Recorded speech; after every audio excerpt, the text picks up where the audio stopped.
My son, solitude is like a silent shadow that settles upon the soul when no one sees it. It's not just about being without company. It's about feeling misunderstood, even when people are around you. We live in a hyper-connected world, where every finger touches a screen, but few hearts touch each other. There's noise everywhere, but silence in the soul. We get used to living with full ears, but with empty hearts. And then she arrives. Solitude, not as an enemy, but as a mirror. She forces us to look inward, where we keep everything we avoid facing. Many flee from it. Others disguise it with distractions.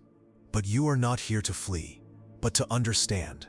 Because solitude doesn't always come to destroy. Sometimes it comes to rebuild. Today, you will hear my voice, not as a king, but as a father, as someone who has seen glory, and also emptiness. And I want to give you a key, one that cannot be bought, but that transforms. One that will teach you to see solitude, not as a punishment, but as the path to true peace. Listen with an open soul, because every word you will hear is a seed of ancient wisdom. You are not alone. You are just disconnected. My son, listen carefully. Most of the time, you are not alone. You are disconnected. Disconnected from your soul, from your center, from the source that sustains you when everything else fails. We live in a time when it's easy to get lost in networks, in the expectations of others, in the fast pace of a life that runs, but doesn't stop to feel. The solitude that hurts the most is not that of not having someone by your side, but that of not knowing who you are when no one is looking. There are people who are accompanied by crowds, but feel empty. Others who walk alone externally, but are in deep communion internally. Do you know why? Because they have returned to the beginning. They have remembered that peace does not come from outside, but from within. That silence is not punishment, but sanctuary. That being alone can be painful at first, but it is necessary to listen to the only voice that should never have been extinguished, yours.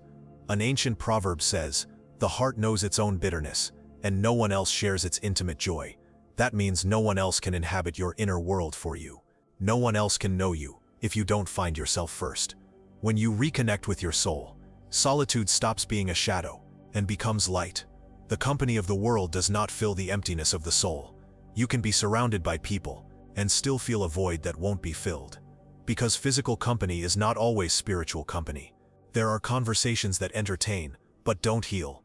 There are hugs that warm the body, but don't reach the heart.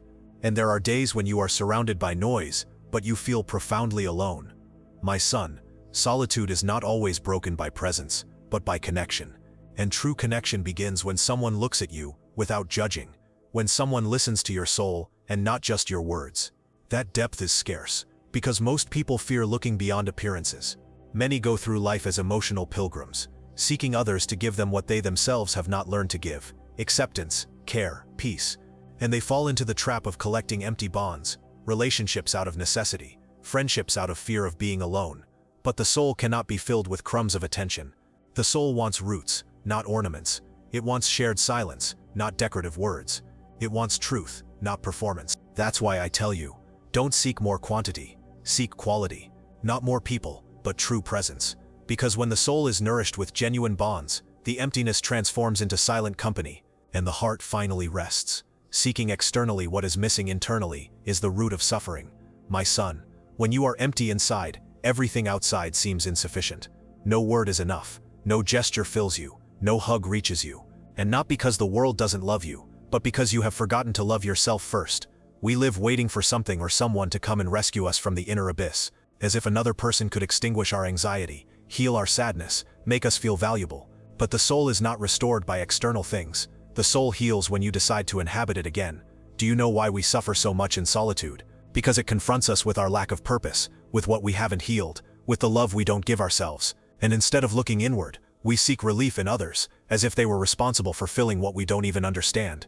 But I will tell you an ancient truth: better is he who masters himself than he who conquers cities. There is no more powerful victory than to look at yourself without fear, to embrace your wound with compassion, to stop running and start inhabiting your silence.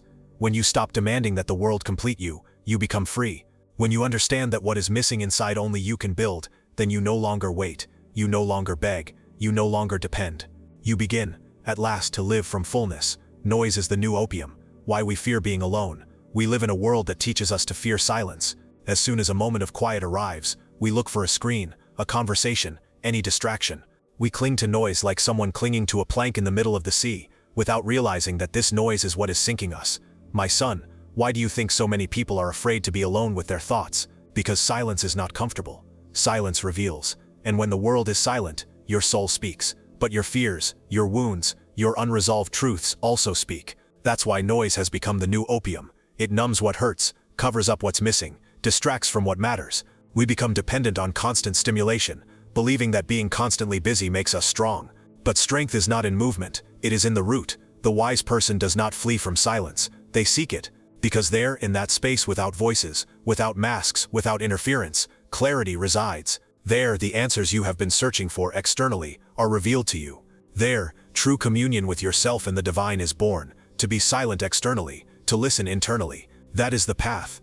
And although it may hurt at first, although it may seem empty, that silence is the womb where your soul is reborn. Bonds that heal are not forced, they are cultivated. My son, in times of quick connections and superficial affections, it's easy to confuse quantity with depth. But the soul doesn't need many, it needs truth. It doesn't need to be surrounded, it needs to be seen. There are those who cling to any company, so as not to feel alone, even if that company wears them down, hides them, extinguishes them. But the bond that heals is not bought or begged for, it is cultivated with time, with truth, with sincere presence. The soul recognizes authenticity. It knows when someone is there out of love, and not out of obligation. It knows when it is truly heard, even in silence. As iron sharpens iron, so one person sharpens another. Do not surround yourself with those who tell you what you want to hear, but with those who tell you what your soul needs. Those who confront you with tenderness. Those who sustain you when you no longer know how to sustain yourself. The bonds that heal are not noisy. They are not dependent. They don't demand that you stop being yourself, but that you be more yourself than ever. Learn to sow relationships with intention, to water them with truth, to prune them with boundaries, because only then will you see bonds flourish that do not distract you from your path, but walk with you. Building a purpose is the antidote to emptiness. My son, a soul without purpose is like a temple without fire, beautiful on the outside, but cold on the inside. You can have comforts, company, even apparent success, but if you don't know why you wake up every morning, the emptiness will eventually catch up to you.